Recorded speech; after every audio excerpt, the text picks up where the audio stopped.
Lundi 6 novembre, bienvenue dans le flash de 18 h sur RTI 1. Bonsoir à tous. Ouverture demain mardi du rassemblement annuel du mouvement pour le renforcement de la nutrition. L'ancien président tanzanien est ici à Abidjan pour l'événement. Il a été reçu par le vice-président ivoirien Daniel Kablon-Duncan.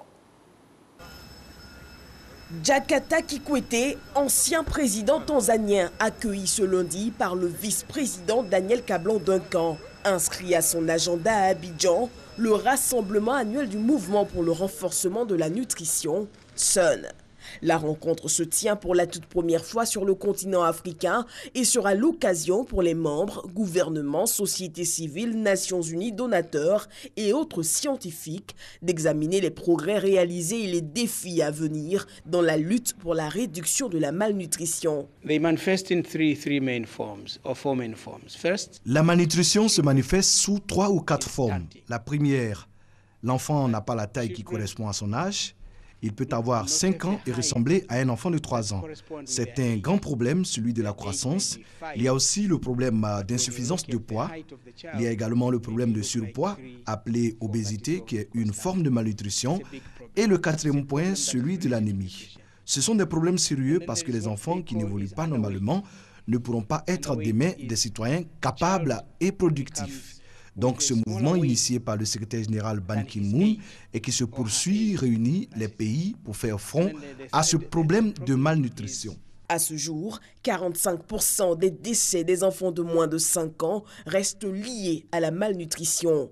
Et la Côte d'Ivoire entend bien apporter sa pierre à la lutte. C'est un honneur pour la Côte d'Ivoire et le travail important abattu par le président Alassane Ouattara sur les questions concernant la malnutrition.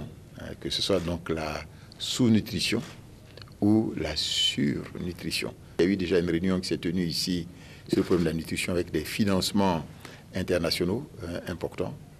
Et le président Ouattara donc, a obtenu que cette réunion se tienne hors donc, disons que des États-Unis, ici donc à Abidjan. Il y a une centaine de pays qui vont participer à cette rencontre d'aujourd'hui. La malnutrition représente souvent un obstacle invisible à la réalisation des objectifs de développement durable. Depuis 2010, le mouvement inspire un nouvel esprit de collaboration en vue de l'éradiquer. Abidjan accueille depuis ce lundi la 6e réunion annuelle des partenaires de l'initiative internationale pour le cacao.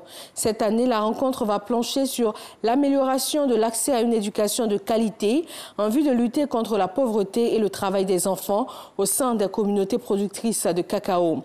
Les adolescents de 13 à 17 ans sont la cible de cet objectif. Le Comité national de surveillance des actions de lutte contre la traite, l'exploitation et le travail des enfants, présidé par la première dame Dominique Ouattara, est partenaire de l'initiative. La Cour suprême du Libéria a tranché.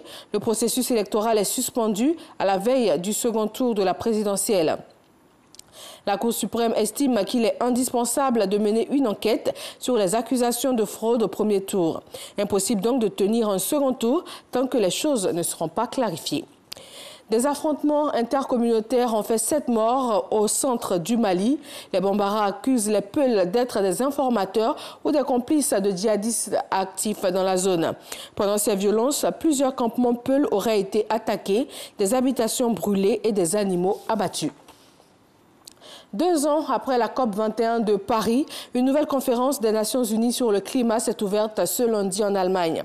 Durant les 11 jours de cette COP23, les pays vont débattre de l'avancement des objectifs et aussi des ambitions de l'accord de Paris et des lignes directrices de sa mise en œuvre. Merci de rester avec nous sur RTI 1. Après ce Flash Info, vous aurez les infos régionales tout en images. Le premier numéro de cette édition des informations régionales. Moi, je vous retrouve pour le journal de 20 h.